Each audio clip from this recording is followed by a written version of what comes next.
हाँ जी, तो कैसे हैं आप सारे? Welcome again in my YouTube channel. दोस्तों, आज की इस वीडियो में मैं एनालाइज़ करने वाला हूँ how to avoid false breakout. चलिए। ट्रेडिंग के दौरान फेक ब्रेकआउट से आप कैसे बच सकते हैं, चलिए जानते हैं। Tip number 1, use RSI divergence for trade entry. Market में प्राइस हायर आरएसआई में कोई इंडिकेटर यूज़ करता नहीं, फिर भी देख लेते हैं यहाँ कैसे काम किया और उसको प्राइस एक्शन से किस तरह से पकड़ा जा सकता है। लोज का स्ट्रक्चर बनाते हुए अप ट्रेंड कंटिन्यू करती है, जिससे चार्ट पर एक फ्लैग एंड पोल का प्राइस एक्शन पैटर्न बनता है। जैसे ही फ्लैग एंड पोल पैटर्न को एक बुलिश ग्रीन कैंडल ब्रेक करती है, वैसे ही न्यू ट्रेडर बाइंग साइड में ब्रेकआउट ट्रेड एंट्री करते हैं। लेकिन कुछ देर बाद प्राइस रिवर्स बिल्कुल रिवर्सल हो गई, सो हो गई, लेकिन यहाँ पर ट्रेड बनता था, यानी हाउ बनता था। ये आपका लास्ट क्या था? लास्ट सपोर्ट था, है ना? मार्केट इसके नीचे आई, क्लोज नहीं करा पाई, फिर इसके अंदर ही अंदर बहुत सारे कंसोलिडेशन हुए। कंसोलिडेशन के बाद ये रेड कैंडल बड़ी सी बनी, बट उसका लो ब्रेक किए बिना एक स्ट्रॉन्ग ग्रीन कैंडल बन गई। ये साइन रहता है रेजिस्टेंस के पास, यदि ऐसा बने तो मैं तुरंत बाई करता हूँ। हाँ, मार्केट चढ़ा होगा 50 60 70 जो भी पॉइंट चढ़ा, पर हाँ चढ़ा जरूर है, मैं बाई जरूर करता हूँ। यहाँ पर क्या हुआ, फिर ये 50% कवर कर दिया ना, एक्चुअल बात सेलर्स आ गए ना, 50% कवर कर दिए। दैट्स व्हाई रीजन यहाँ से गिर गया मार्केट, तो नहीं गिरता। ठीक है। कहीं 50% कवर किया तो यहाँ कहीं आप सेल भी करते हैं, तो आपको टारगेट किसका रखना पड़ता? टारगेट मैं नहीं रखता यहाँ। फर्स्ट ऑफ ऑल थिंग, मैं कहाँ पे सेलिंग करता पता है? मैं यहाँ कहीं सेल करता। क्यों करते हैं अभी बता देता हूँ। क्योंकि ये रेड कैंडल नीचे गिरा है, नीचे गिरकर ये जो रेजिस्टेंस ब्रेक हुआ है ना, उसके नीचे क्लोज किया है। मतलब ये मार्केट अब गिरेगा कहाँ तक? सपोर्ट तक, और बिल्कुल यहाँ कहीं सपोर्ट था ही नहीं। जो सपोर्ट था वो सीधा यही कहीं था, इसलिए यहाँ तक गिरा। लेकर नीचे चली जाती है और यहाँ बायर्स ट्रैप हो जाते हैं। इस ट्रैप से बचने के लिए हम स्टोकास्टिक आरएसआई इंडिकेटर का इस्तेमाल करेंगे। यहाँ इस लेवल पर प्राइस हायर हाई बनाती है, लेकिन स्टोकास्टिक इंडिकेटर में सेम लेवल पर लोअर लोज का फॉर्मेशन बना हुआ है। इसका मैंने मतलब बिल्कुल इसको इस ध्यान नहीं देता, आगे बढ़ा के लिए ना। ये candle. Wait for candle closing above the resistance line. ये ओके, हाँ, ये बहुत बार होता है कि कैंडल की क्लोजिंग का वेट करूं क्या मैं, है ना? मेनी टाइम्स होता है, उसको देख लो। निफ्टी 50 का 5 मिनट टाइम फ्रेम का चार्ट है। इस चार्ट में प्राइस एक अप ट्रेंड के बाद छोटा सा करेक्शन करते हुए नीचे आती है। निफ्टी 50 ही है, ठीक है, चढ़ रही है, ठीक है, यहाँ चढ़ नहीं पाई, सेलर्स ने एंट्री कर ली। ठीक है, देखो सेलर्स की पोजीशन कितनी बनी, यहाँ बनी, फिर बायर्स आकर निकालेगा सेलर्स को।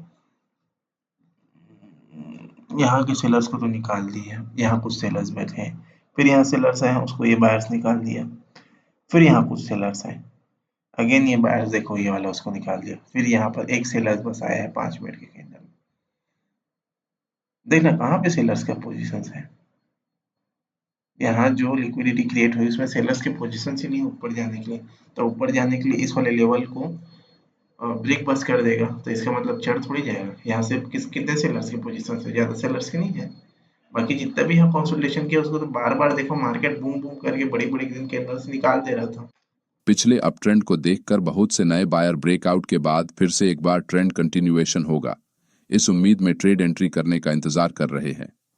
कुछ देर बाद रेजिस्टेंस एरिया के पास एक स्ट्रॉन्ग ग्रीन कैंडल बनना स्टार्ट होती है और इसी पॉइंट पर न्यू बायर्स, कहीं ये ट्रेड उनके हाथों से निकल ना जाए, इस डर से ब्रेकआउट कैंडल क्लोजिंग के पहले ही लॉन्ग ट्रेड में एंट्री करना चालू कर देते हैं। ये ग्रीन कैंडल थोड़ी देर ऊपर जाती है, लेकिन मार्केट में फिर से सेलर्स हैवी सेलिंग स्टार्ट करते हैं, जिससे प्राइस नीचे आते हुए एक long wick candle resistance line के पास चार्ट पर बन जाती है। जो बायर्स इस जोन के अंदर और ब्रेकआउट कैंडल फॉर्मेशन के बाद बाइंग करके बैठे हैं, उन सभी बायर्स के स्टॉप लॉस लोअर लेवल्स पर जैसे ही हिट होते हैं मार्केट में। ठीक है, तो यहाँ जो चढ़ने का मेन रीजन है, चढ़ क्यों नहीं पाया, क्योंकि यहाँ सेलर्स की कोई एसएल ही नहीं थे, प्लस यहाँ एक बात ये भी था कि मार्केट काफी नीचे से चढ़ रहा था यार, है ना? तो ये जो सेलर्स थे, यहाँ के जो सेलर्स थे, वो अपना एसएल थोड़ा ऊपर लगा लिए थे। ऊपर नहीं लगाए थे, एक बात बोल सकता हूँ कि निकले नहीं यहाँ पर, क्योंकि अब प्लस इस चक्कर में ये जो बीच में सेलर्स के थे वो अपने आप, या फिर इसी को मान लो, यही जो सेलर सेलिंग किया था वो तो इसी के डर से भाग गया होगा। तब कौन से सेलर्स के एसएल बचे?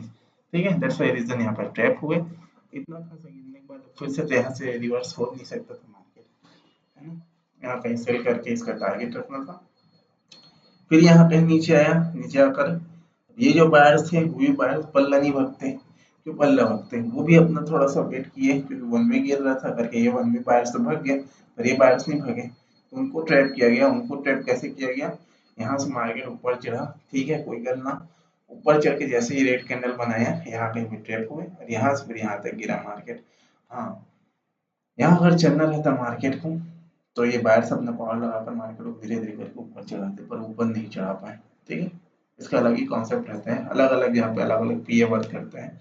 पर हाँ, इतना तो मैं समझ गया हूँ, यहाँ जो बायर्स आते हैं वो यही यही यही वाले बायर्स रहते हैं जो अपना एसएल बुक नहीं करते। ठीक है, पर यहाँ कहीं देखते हैं कि वीक पड़ रहा है मार्केट, तब कहीं अपना एसएल बुक करते हैं और उसके बाद मार्केट गिरते हैं। ठीक है, चलो। एक पैनिक सेलिंग आती है और प्राइस तेजी से नीचे गिर जाती है।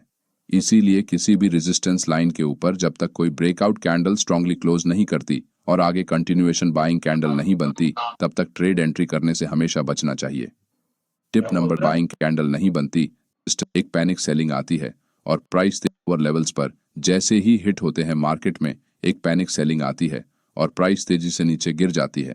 इसीलिए किसी भी रेजिस्टेंस लाइन के ऊपर जब तक कोई ब्रेकआउट कैंडल स्ट्रांगली क्लोज नहीं करती और आगे कंटिन्यूएशन बाइंग कैंडल नहीं बनती, तब तक ट्रेड एंट्री करने से हमेशा बचना चाहिए।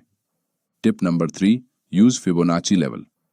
बुलिश ट्रेंडिंग मार्केट में शुरुआती बायर्स के प्रॉफिट बुकिंग करने के बाद चार्ट पर प्राइस आपको एक रिट्रेसमेंट जोन बनाते हुए नजर आएगी।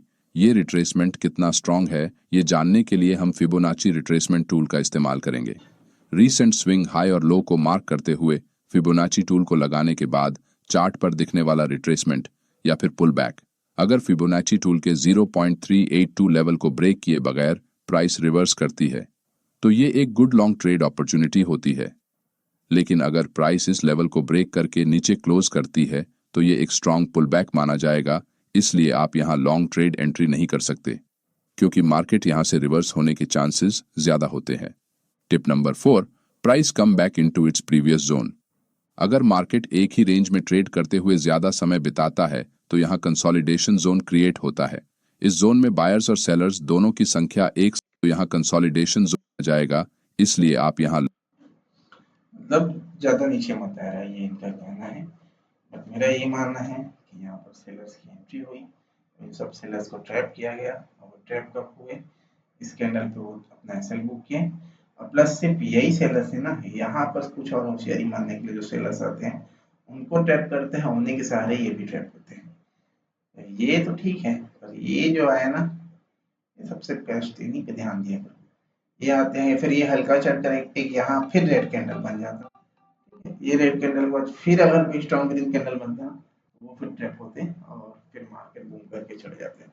ठीक है, तो इस पे ध्यान दीजिएगा। लॉन्ग ट्रेड एंट्री नहीं कर सकते, क्योंकि मार्केट यहां से रिवर्स होने के चांसेस ज्यादा होते हैं। Tip number 4, price come back into its previous zone.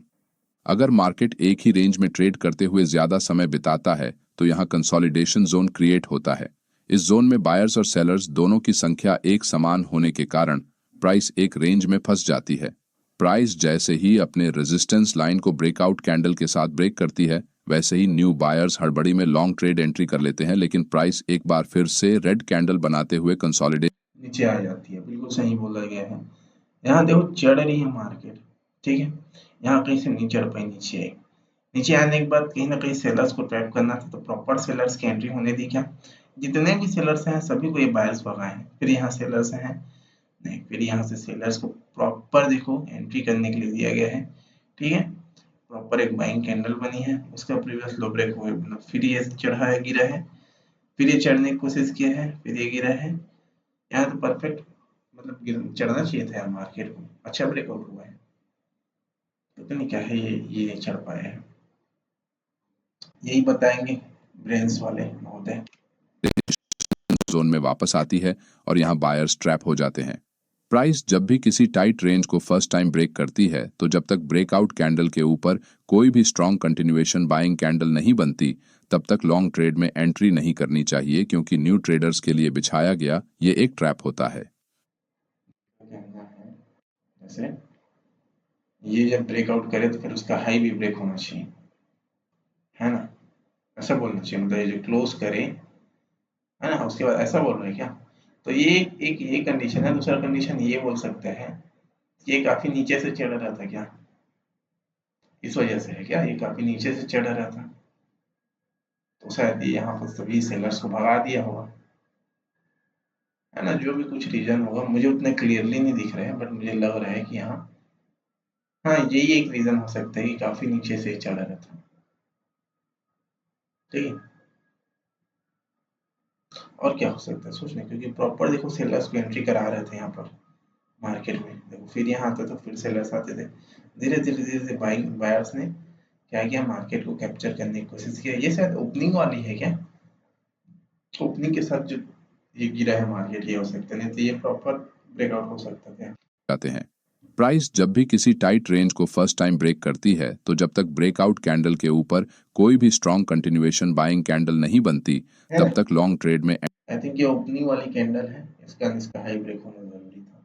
915 की कैंडल हो। एंट्री नहीं करनी चाहिए क्योंकि न्यू ट्रेडर्स के लिए बिछाया गया ये एक ट्रैप होता है। Tip number 5, shallow pull back entry in trend.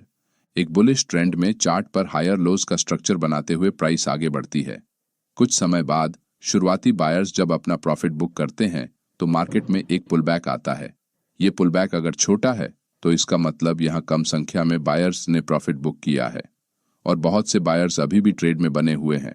ऐसे स्मॉल पुलबैक के बाद अगर प्राइस फिर से अपना पुराना हाई ब्रेक करती है तो यहाँ मार्केट अपना प्रीवियस ट्रेंड कंटिन्यू करने के चांसेस बढ़ जाते हैं। लेकिन अगर ये पुलबैक अपने रीसेंट स्विंग लो और स्विंग हाई के 50% से ज्यादा हुआ तो ये एक फेल सेटअप होता है। आपको यहाँ लॉन्ग ट्रेड एंट्री नहीं करनी चाहिए। अगर आपको हमारा ये वीडियो वही फिबोनाची को दोहरा दिया है। ठीक है, चलिए वीडियो अच्छी लगी तो वीडियो को लाइक और चैनल को सब्सक्राइब कीजिएगा। मिलते हैं नेक्स्ट वीडियो में, तब तक के लिए जय श्री राम, जय हिंद।